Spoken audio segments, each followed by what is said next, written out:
174 rumah ibadat bukan Islam di zon hijau dibenar beroperasi mulai 10 Jun ini.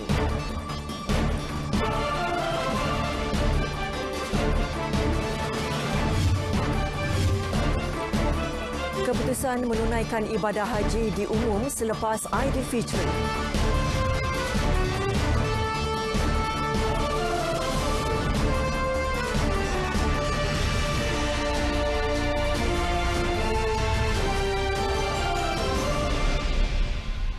Assalamualaikum dan salam sejahtera, bersama saya Nurlela Muhammad Noor dalam Berita Wilayah. 174 rumah ibadat bukan Islam di zon hijau dibenarkan beroperasi bermula 10 Jun ini. Bagaimanapun, kehadiran penganut hendaklah tidak melebihi 30 orang bergantung kepada keluasan rumah ibadat. Selain itu, Menteri Kanan Keselamatan Datuk Seri Ismail Sabri Yaakob berkata, penganut berusia 70 tahun ke atas dan kanak-kanak di bawah 12 tahun tidak dibenarkan hadir. Saringan suhu badan, penyediaan hand sanitizer, pemakaian topeng muka juga perlu dipatuhi setiap masa. Dan satu lagi ialah kebenaran menggunakan rumah ibadat agama bukan Islam ini hanya untuk warga negara Malaysia saja. Warga negara lain tidak boleh. Dan kebenaran ini hanya berdasarkan hari-hari yang penting. Hari-hari yang utama bagi agama masing-masing. Sebagai contoh, agama Kristian, hari Ahad, mereka ke gereja hari Ahad, maka hari Ahad saja yang dibenarkan. Ada gereja, agama Hindu mungkin ada hari tertentu, agama Buddha mungkin ada hari tertentu, satu hari dalam seminggu yang mereka perlu pergi. Jadi kita hanya benarkan satu atau dua hari saja. Mengulas lanjut, beliau berkata, pelaksanaan urusan perkahwinan di kuil, gereja dan persatuan agama juga masih ditangguhkan. Para pegawai dari Kementerian Perpaduan Negara dilantik sebagai pemantau pembukaan rumah-rumah ibadat bukan Islam. Kebenaran akan ditarik balik sekiranya terdapat kes pelanggaran SOP diterima pihak kementerian. Mereka juga memberikan laporan bahawa dalam pada itu, Kerajaan Negeri Sembilan sedang menunggu garis panduan daripada pihak berkuasa persekutuan berhubung kebenaran pembukaan semula rumah ibadah bukan Islam di negeri itu. Menteri Besar Datuk Seri Aminuddin Harun berkata, kerajaan negeri akan mengikuti prosedur operasi standard yang akan ditetapkan bagi membolehkan mereka yang bukan beragama Islam beribadat di rumah ibadat masing-masing. Kerajaan negeri sedang menunggu SOP tersebut dan kita pun akan benarkan. Dan saya harap bahawa semua tempat ibadat bukan Islam boleh menggunakan SOP yang ditetapkan dalam keputusan oleh Majlis Keselamatan Negara. Beliau ditemui pemberita di Seremban. Keputusan sama ada rakyat Malaysia boleh menunaikan ibadah haji tahun ini akan diumumkan selepas Aidilfitri. Perkara itu dinyatakan Menteri di Jabatan Perdana Menteri Hal Ehwal Agama, Datuk Dr. Zulkifli Muhammad Al-Bakri. Menurut Datuk Dr. Zulkifli, Malaysia masih menunggu pengumuman rasmi Arab Saudi sebelum membuat sebarang keputusan mengenai perkara itu. Pertama, kita bergantung kepada bagaimana kenyataan daripada Kementerian Haji Arab Saudi. Keduanya, kita juga akan berbincang secara khusus dalam melaksanakan yang itu jika sekiranya dibenarkan atau apakah tidak dibenarkan, maka insya-Allah keputusan itu akan diumumkan selepas kita mendapat satu jawapan yang rasmi daripada pihak Arab Saudi. Beliau menjelaskan demikian selepas menyaksikan penyerahan sumbangan CIMB Islamic Bank kepada Yayasan Dakwah Islamiah Malaysia Yadim di Putrajaya.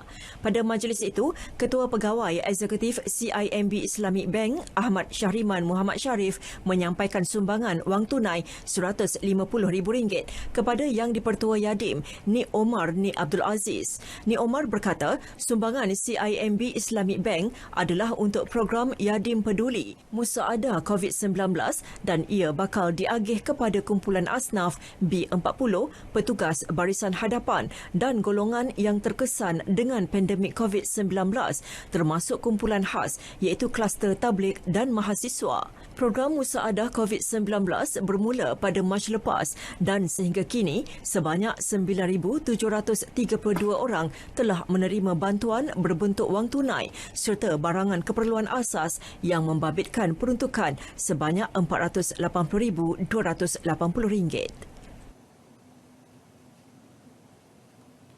Tinjauan trafik lebuh raya menghala ke utara dilaporkan sesak berikutan pertambahan jumlah kenderaan.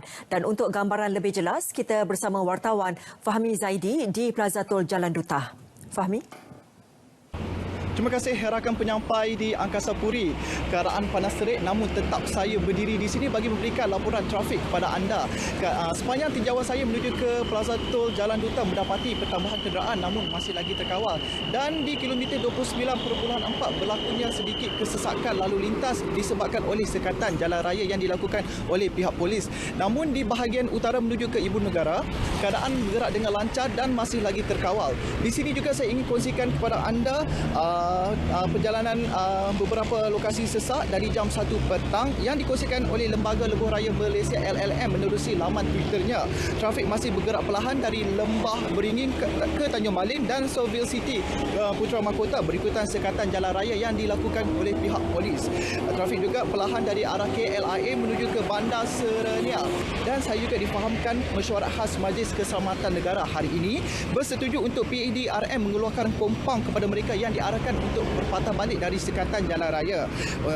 Jadi saya kira bagi anda yang mendapatkan kebenaran melakukan perjalanan pergerakan rentas negeri, pastikan anda memastikan kenderaan anda berada dalam keadaan yang baik dan sudah diselenggara. Dan yang paling utama, pastikan baki kad touch and go anda mencukupi bagi mengelakkan dari berlakunya kesesakan jalan raya. Saya kira itu sahaja laporan dari saya dan kita kembali semula ke Angkasa Puri. Terima kasih. Baik Fahmi, terima kasih. Polis Melaka tidak akan teragak-agak untuk mengheret pemilik kediaman ke balai polis sekiranya menerima tetamu yang melakukan perjalanan rentas sempadan negeri tanpa kebenaran ketika Aidilfitri. Ketua Polis Negeri Datuk Mat Karim berkata seramai 94 petugas pemantau akan dikerahkan bagi membuat pemeriksaan mengejut terhadap kediaman yang mempunyai jumlah kenderaan yang meragukan. Selain itu, ujar Datuk Mat Kasim, pada musim perayaan ini, pintu-pintu masuk ke sempadan negeri itu, terutama di plaza-plaza tol, akan diperketatkan, memandangkan Melaka merupakan sebuah negeri yang kecil. Langkah itu berikutan kebanyakan pengguna jalan raya cenderung memilih laluan persekutuan berbanding lebuh raya dengan mengambil kira faktor jarak antara daerah yang berdekatan. Jadi kita tahu negeri Melaka ni kecil dan laluannya pun agak mudah, ya. Tapi bagaimanapun di pintu-pintu masuk dan pintu-pintu keluar, sebagai contoh di tol Simpang 4 ni kita dua-dua belah kita akan jaga. Dan kita akan pastikan mereka ini mematuhi dan mempunyai permit yang sebenarnya lah. Dan janganlah cuba-cuba nak kata orang tu melintasinya tanpa sebarang alasan yang kukuh. Sayang duit untuk bayar denda 1,000 tu lebih baik untuk digunakan untuk hari raya. Beliau ditemui pemberita selepas meninjau sekatan jalan raya di Plaza Tol Simpang 4 Alor Gajah. Datuk Mat Kasim memaklumkan pihaknya turut menempatkan pasukan pemantau di pasaraya dan pasar-pasar awam di negeri itu sepanjang musim perayaan bagi memastikan kesemua peniaga dan pengunjung mengikut SOP yang ditetapkan. Tegas beliau, individu yang ingkar terhadap arahan pihak berkuasa berdepan tindakan saman. Bagi memantau pergerakan orang ramai di Sandakan Sabah menjelang Aidilfitri, polis daerah itu menubuhkan 17 pasukan pemantau Perintah Kawalan Pergerakan Bersyarat PKPB. Ketua Polis Daerah Sandakan, ACP Muhammad Azhar Hamin berkata, kira-kira 128 anggota penguatkuasa pelbagai agensi itu akan ditempatkan di beberapa pasar umum selain kawasan bandar, Batu Empat dan Batu Lapan yang dijangka menjadi tumpuan orang ramai untuk mendapatkan keperluan Aidilfitri. Selain itu, pasukan Ops Payung juga turut ditempatkan di beberapa pasaraya serta institusi perbankan untuk memastikan orang ramai sentiasa patuh arahan PKPB. Untuk memastikan pematuhan kawalan pergerakan oleh masyarakat ini di tahap yang tertinggi. Dan seperti mana yang saya beritahu tadi, tahap pematuhan di daerah Sanagan ini adalah amat baik sekali dan mereka faham tentang peranan mereka, iaitu dari segi penjarakan sosial, dari segi penggunaan sanitizer dan juga penggunaan mask muka. Beliau berkata demikian ketika meninjau penugasan pasukan penguatkuasa menjelang Aidilfitri di Sandakan. 88 penuntut Universiti Malaysia Kelantan UMK mengambil keputusan untuk tidak pulang ke kampung halaman sepanjang tempoh PKP. Daripada jumlah itu, 50 penuntut kekal berada di kampus, manakala selebihnya di rumah sewa masing-masing. Perkara itu dimaklumkan Naib Chancelornya, Profesor Dato' Dr. Nur Azizi Ismail. Jelas beliau, alasan diberikan pelajar terlibat termasuk isu peribadi serta kesukaran untuk mengakses internet kerana tinggal di pedalaman, walaupun sebelum ini mereka telah dibenarkan pulang secara berperingkat akhir bulan lepas. Kita akan raikan mereka lah pada hari raya nanti. Kita akan adakan majlis ringkas untuk mereka, tapi kita sebab PKP ni kita kena jaga penjarakan dan sebagainya, jadi kita akan patuhilah semua SOP. Beliau berkata demikian selepas majlis penyampaian sumbangan Hari Raya Aidilfitri kepada Kelab Media Kelantan Darul Naim Kemudi di Kota Baru. Setakat ini, UMK telah menyelesaikan penghantaran pulang 950 daripada 1,000 penuntut yang terkandas akibat PKP. Jabatan Perkhidmatan Veterina Johor mengeluarkan 539 permit sembelihan lembu, 318 kambing, 55 kambing biri-biri dan 7 kerbau. Ia bagi memastikan bekalan bahan mentah dapat memenuhi keperluan orang awam menjelang Aidilfitri. Exco Pertanian, Industri Asas Tani dan Kemajuan Luar Bandar Negeri, Datuk Samsul Bari Jamali berkata, Johor tidak mengalami masalah kekurangan bekalan kerana merupakan pengeluar utama daging, ayam, ikan dan sayur-sayuran. Malah terdapat lebihan bekalan kerana kurang permintaan serta aktiviti pertanian dan peternakan beroperasi seperti biasa sepanjang Perintah Kawalan Pergerakan PKP dan PKP bersyarat. Penurunan juga berlaku permintaan untuk daging lembu dan daging kambing sepanjang kita memerangi COVID dan juga menjalani PKB yang sedang berjalan. Dan ia berkurangan antara 20 hingga 50% di setengah-setengah tempat. Ini adalah antaranya adalah kerana tiada majlis-majlis keramaian. Kerajaan negeri menerusi Lembaga Pemasaran Pertanian Persekutuan Fama turut menyediakan 8 pasar segar terkawal di seluruh negeri bagi memudahkan orang awam mendapatkan pelbagai hasil pertanian. 18 agrobazar pertubuhan peladang kawasan dan pusat pemasaran ikan di seluruh negeri juga terus beroperasi. Sempena cuti Hari Raya Aidilfitri, Agensi Pengangkutan Awam Darat APAD memaklumkan penutupan operasi kaunter dan pejabat bermula 23 Mei hingga 26 Mei ini. Menerusi kenyataan, dimaklumkan semua operasi APAD akan mula beroperasi semula pada Rabu 27 Mei. Pelanggan dan pengguna pengangkutan darat diingatkan agar sentiasa mematuhi arahan kerajaan dalam usaha menangani penularan wabak COVID-19 melalui amalan penjarakan sosial, memakai topeng muka dan elakkan bersesak ketika musim perayaan ini. Pelbagai bantuan disalurkan bagi membantu meringankan beban orang ramai menghadapi krisis COVID-19. Ia termasuklah bantuan barangan keperluan asas menerusi produk industri kepada golongan memerlukan melalui program tanggungjawab sosial korporat CSR. Menteri Pertanian dan Industri Makanan Datuk Seri Dr. Ronald Kiandi berkata, Fama memainkan peranannya membekalkan golongan itu pelbagai produk tani seperti sayur-sayuran dan buah-buahan.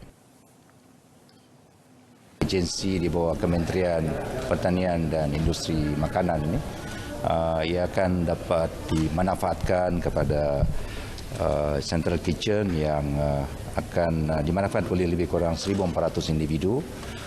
Sebenarnya program hari ini merupakan sebahagian daripada program Fama juga menghantar bantuan makanan kepada rakyat Malaysia yang terkandas di Singapura, dan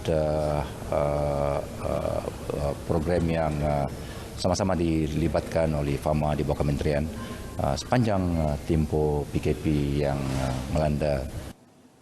Datuk Seri Dr. Ronald menjelaskannya selepas merasmikan program Central Kitchen di Putrajaya. Program itu hasil kerjasama Fama dengan Jabatan Kebajikan Masyarakat, melibatkan 10 lokasi dengan lebih 1,300 penerima. Pengagihan sumbangan itu turut melibatkan beberapa pusat perlindungan dan pemulihan, pusat orang kelainan upaya OKU serta rumah perlindungan warga emas. Satu kes positif baharu COVID-19 melibatkan seorang kanak-kanak yang dicatatkan di Sabah semalam merupakan kes import kerana jangkitan virus itu dikesan dari luar negeri. Pengarah Kesihatan Datuk Dr. Christina Rundi menerusi kenyataan menyatakan kanak-kanak tersebut menaiki pesawat komersil dari Kuala Lumpur bersama ahli keluarga dan sampel diambil di pintu masuk lapangan terbang antarabangsa Kota Kinabalu KKIA. Kanak-kanak terbabit kini menerima rawatan lanjut di Hospital Wanita dan Kanak-kanak Sabah HWKKS di Likas. Datuk Dr. Christina turut menjelaskan aktiviti nyahkuman di Hospital Tuaran dan langkah mengkuarantinkan 22 kaki tangan hospital berkenaan juga selaras prosedur operasi standard SOP Kementerian Kesihatan dalam mencegah penularan jangkitan COVID-19. Sehubungan itu, beliau berharap isu itu tidak diperbesarkan atau ditokok tambah sehingga menyebabkan keadaan panik. Dalam pada itu katanya, Jabatan Kesihatan Negeri Sabah JKNS merakamkan terima kasih kepada Kementerian Pengajian Tinggi KPT atas usaha memastikan program Jom Balik pelajar Institusi Pengajian Tinggi IPT Sabah dilaksana dengan efisien. Antara usaha itu memastikan pelajar Sabah menjalani persempelan ujian COVID-19 sebelum dibenarkan pulang ke pangkuan keluarga masing-masing. Perkembangan banjir di Perak. Jumlah penduduk terjejas banjir di daerah Kerian kekal 54 orang daripada 14 keluarga yang terlibat. Kesemua mereka ditempatkan di 2 pusat pemindahan sementara PPS di daerah Kerian, iaitu di PPS Sekolah Kebangsaan Cangkat Lobak dan PPS Sekolah Kebangsaan Parit Haji Aman Bagan Serai. Menurut Pengerusi Jawatankuasa Pengurusan Bencana Daerah Kerian, Muhammad Sabli Bakri, seramai 44 orang daripada 10 keluarga masih ditempatkan di PPS Sekolah Kebangsaan Cangkat Lobak, Alur Pongsu, manakala di PPS SK Parit Haji Aman, seramai 10 mangsa daripada 4 keluarga kekal di PPS berkenaan. Jelas beliau keadaan paras air yang bertakung di kediaman penduduk di Kampung Matang Tengah, Alur Pongsu dan laluan di Jalan Bagan Serai, Cangkat Lobak mulai surut dan kesemua penduduk yang ditempatkan di PPS Sekolah Kebangsaan SK Cangkat Lobak dijangka akan pulang ke kediaman masing-masing esok.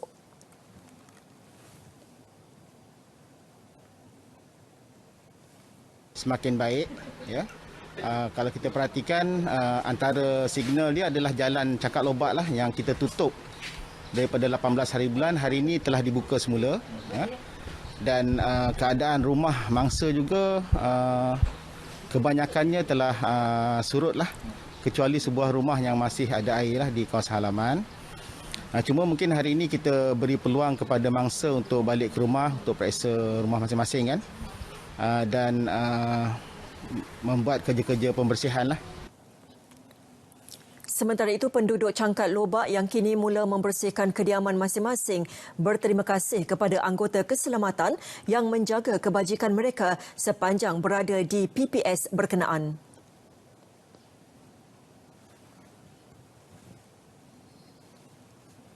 Pindah kira okey semua, okey pengurusan pun semua jumpa semua badan-badan pun kira bagi kita semua memang cantik lah. Kami pun macam saya pun cuci rumah anak-anak semua pergi sana. Tak ada masalah lah tu. Harta ni memang cukup bagus lah. Kita terima kasih banyak tak terhingga. Dan kalau Allah Ta'ala balas beri jasa mereka yang berhemat kerja untuk kita lah. Untuk orang kampung.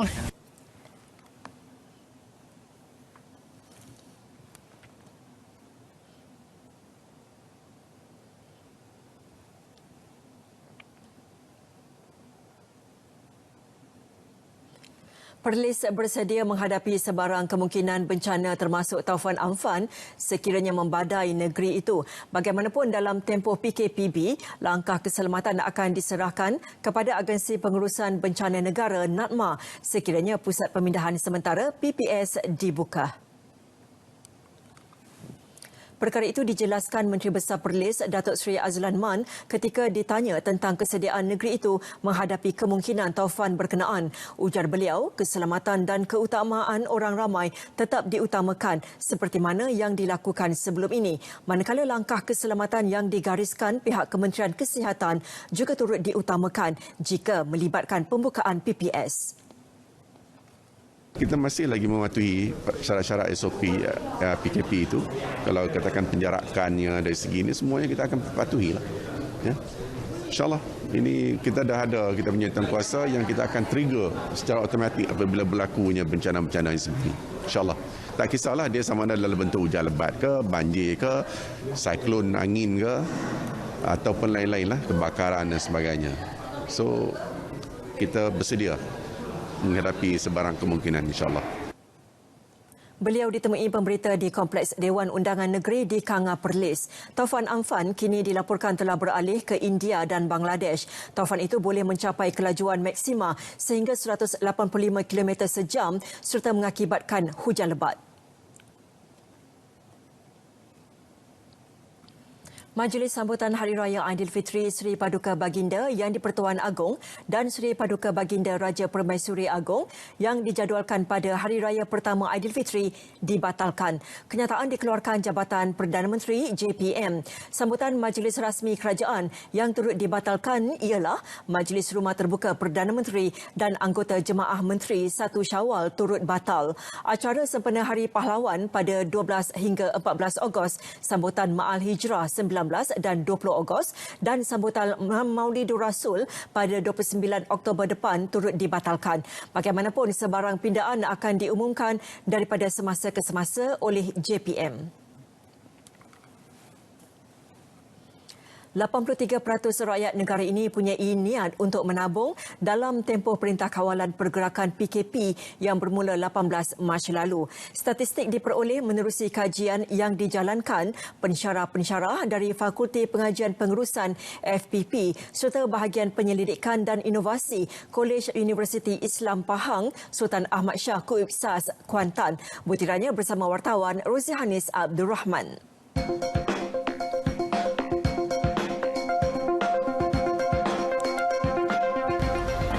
Kawalan Pergerakan PKP yang dilaksanakan kerajaan berikutan penularan wabak COVID-19 sebenarnya dapat membantu dalam meminimumkan perbelanjaan bagi urusan tidak perlu. Kajian oleh pensyarah Kuibsas mendapati rakyat Malaysia cenderung untuk membuat tabungan bagi mengemaskini simpanan keuangan masing-masing. Namun sejauh mana kebenaran kajian ini?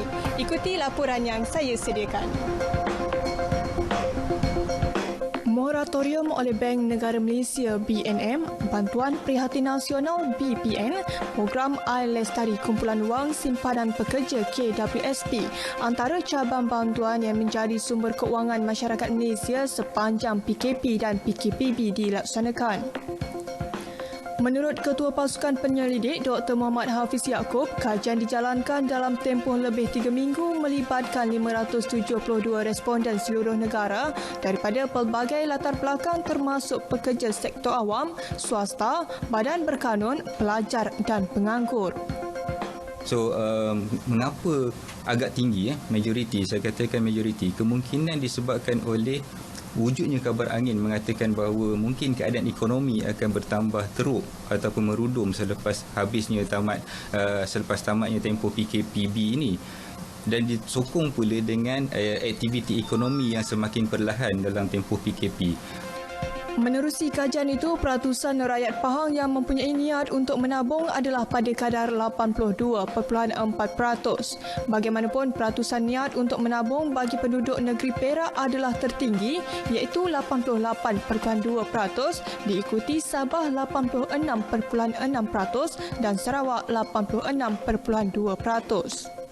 Pentinglah sebab kita tak tahu apa yang jadi akan datang dan kita tak tahu bila PKP ni habis. Jadi duit tu, perbelanjaan tu memang penting lah. Jadi kita kena menabung dan jangan berboros lah untuk berbelanja. Yelah, memang nak menabung lah untuk masa kita. Sebab kita nak pakai duit lagi kan untuk akan datang. Tak mestinya waktu raya ni kita nak habiskan duit untuk beli kuih raya, beli baju raya. Perlu ni lah, menabung lah untuk kita akan datang ni macam mana. Ada buat lah. Dengan pendapatan yang ada sikit-sikit tu kan. InsyaAllah kita ada buat lah. Boleh lah untuk nak makan dalam jangka masa pendek tu. Tak ada masalah tu. Kajian itu juga menunjukkan peratusan kaum wanita mempunyai niat untuk menabung lebih tinggi berbanding lelaki. Di samping itu, faktor umur yang semakin meningkat turut mempengaruhi niat rakyat untuk meningkatkan tabungan mereka. Laporan Rozihanis Abdul Rahman, RTM. Baiklah saudara, berita wilayah edisi Khamis 21 Mei berakhir di sini. Terus biasakan diri dengan norma baru, amalkan kawalan kendiri serta patuhi PKP bersyarat. Saya Nurlela Muhammad Nur, salam hormat.